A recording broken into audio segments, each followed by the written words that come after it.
हरे कृष्ण कृष्ण कृष्ण हरे हरे, हरे राम राम राम हरे हरे। आप सभी को शुभ एकादशी की बहुत बहुत शुभकामनाएं। आज की एकादशी, उसका नाम आमल की एकादशी है। राजन ने गुरु वशिष्ठ जी से प्रश्न किया कि महाराज गुरुदेव, आप मुझे एकादशी का महत्व बतलाएं, फाल्गुन शुक्ल पक्ष की एकादशी। तो राजन को गुरु वशिष्ठ जी ने कहा कि तुम्हें मैं इस एकादशी का महत्व और इसका प्रभाव बताता हूं। ध्यान से सुनना।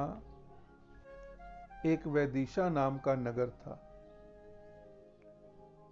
वहां पर क्षत्रिय हो, वैश्य हो, शूद्र हो, ब्राह्मण हो, चारों के चारों वर्ण बहुत आनंद करते थे। हर तरह का सुख राजन ने उनको दिया था। कोई भी हो, कोई भी वर्ण आ जाए, कोई भी व्यक्ति आ जाए, सभी को एक समान वो निर्णय देता था। हर एक के लिए ये कोशिश करता था कि हर मेरी प्रजा का एक एक व्यक्ति वो सुख में रहे, चाहे वो कोई भी हो। इसी प्रकार से एक दिन एकादशी का व्रत आया। फाल्गुन शुक्ल पक्ष की एकादशी आई। सभी के साथ मिल करके राजा मंदिर में गया। मंदिर में पूजन किया, धात्री देवी को प्रणाम किया और उनसे ये प्रार्थना की कि हे धात्री, तुम ब्रह्म स्वरूप हो, ब्रह्मा जी द्वारा उत्पन्न हुई हो और समस्त पापों का नाश करने वाली हो। हे धात्री, तुमको नमस्कार है। अब आप मेरा अर्घ ये स्वीकार करें। तुम श्री रामचंद्र जी द्वारा सम्मानित हो। मैं आपकी ये प्रार्थना करता हूं, अतः आप मेरे समस्त पापों को नष्ट कर दें। उस मंदिर में सब ने रात्रि को इसी प्रकार से पूजन भी किया, भजन कीर्तन भी किया। उसी समय एक बहेलिया भी वहां पर आ गया। उसने भी पूजन किया, साथ में बैठ करके सारी रात भजन कीर्तन भी किया। जब प्रातः काल हुई, सभी अपने अपने घर में चले गए।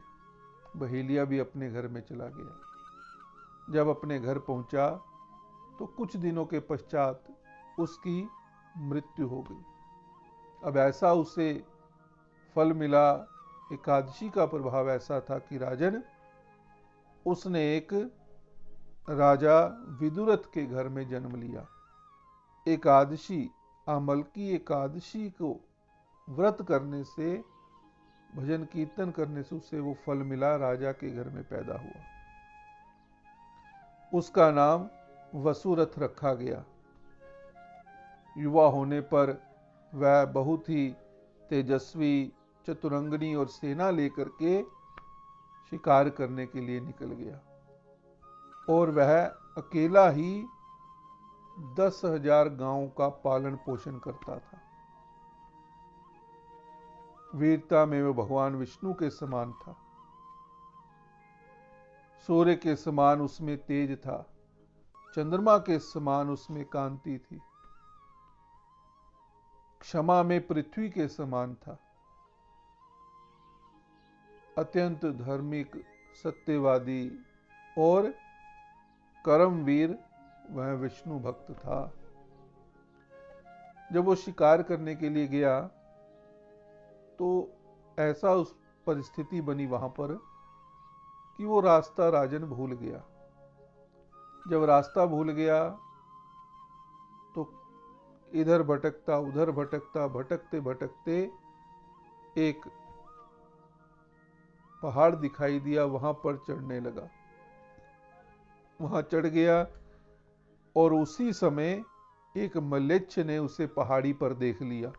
और मलेच्छ ने देखा तो फिर उस समय उन्होंने सभी ने राजन की तरफ दौड़ना प्रारंभ कर दिया कि हम इसे मार करके रहेंगे, हम इसे मार करके रहेंगे, इसने हमारे माता पिता भाई बंधुओं को मारा है, इसलिए हम इसे मार करके रहेंगे। जब ऐसा उन्होंने कहा तो उन्होंने सभी ने तीर अपने अस्त्र शस्त्र मारने प्रारंभ कर दिए राजन को। जब राजन को मारने प्रारंभ कर दिए, उन्होंने तो अपनी तरफ से राजन को मारने के लिए वो तीर अस्त्र शस्त्र फेंके, लेकिन राजा को ऐसे प्रतीत होते थे जैसे उसके ऊपर पुष्प बरस रहे हों। जब पुष्प बरस रहे हों ऐसा प्रतीत हो रहा था। और इधर मलेच्छ समझ रहे थे कि हम मार रहे हैं, इसे लगते क्यों नहीं। इतना वो सोच रहे थे, उधर पुष्प बरस रहे थे, राजन समझता है। और वही अब शस्त्र और अस्त्र जो थे वो उनके ऊपर वापस बरसने लगे, मलेच्छों के ऊपर वहां पर बरसने लगे। जब मलेच्छ मूर्छित होकर के गिरने लगे तो उसी समय राजा के शरीर से एक दिव्य स्त्री उत्पन्न हुई। वह अत्यंत ही स्त्री सुंदर थी, लेकिन उसकी भ्रिकुटी थोड़ी सी टेढ़ी थी। उसकी आंखों में लाल अग्नि निकल रही थी आंखों से, जिससे वह दूसरे काल के समान प्रतीत हो रही थी। वह सब मलेच्छों को काल के गाल में पहुंचा रही थी। जब राजा सो करके उठा तो उसने मलेच्छों को मरा हुआ देख करके कहा कि मेरे इन शत्रुओं को किसने मारा है? इस वन में मेरा कौन हितैषी होगा?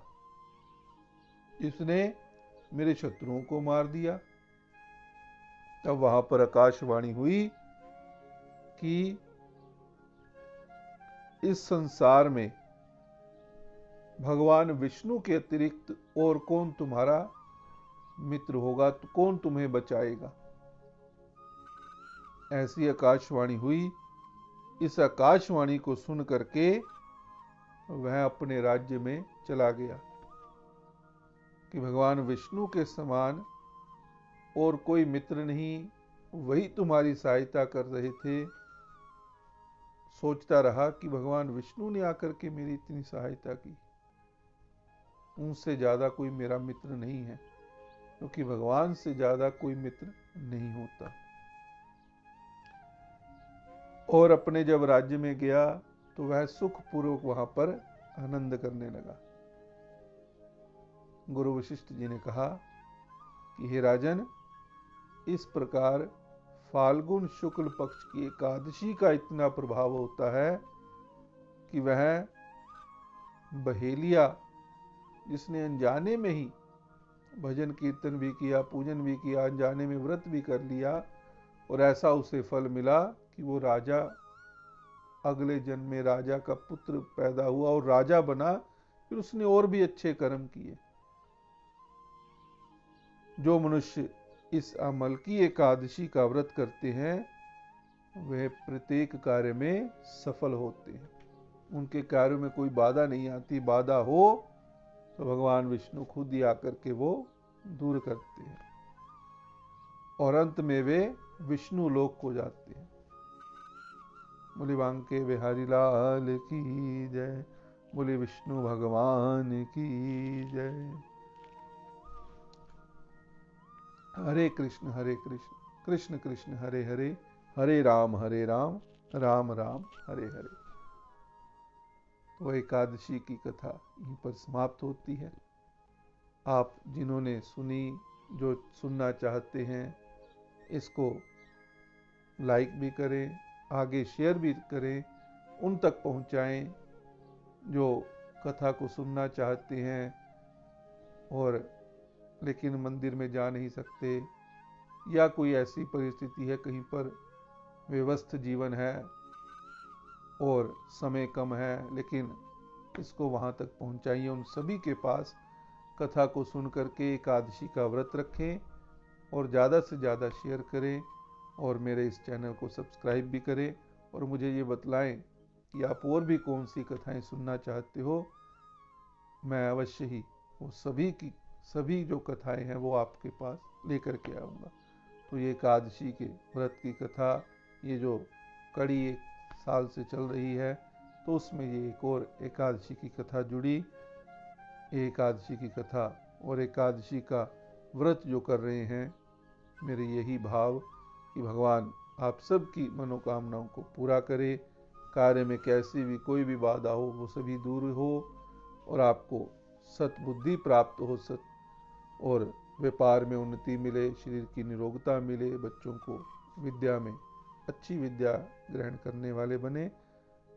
यही मंगल कामना के साथ मैं अपनी इस एकादशी की कथा को यहीं पर विश्राम करता हूँ। बोले वृंदावन बिहारी लाल की जय, राधा रमन लाल की जय।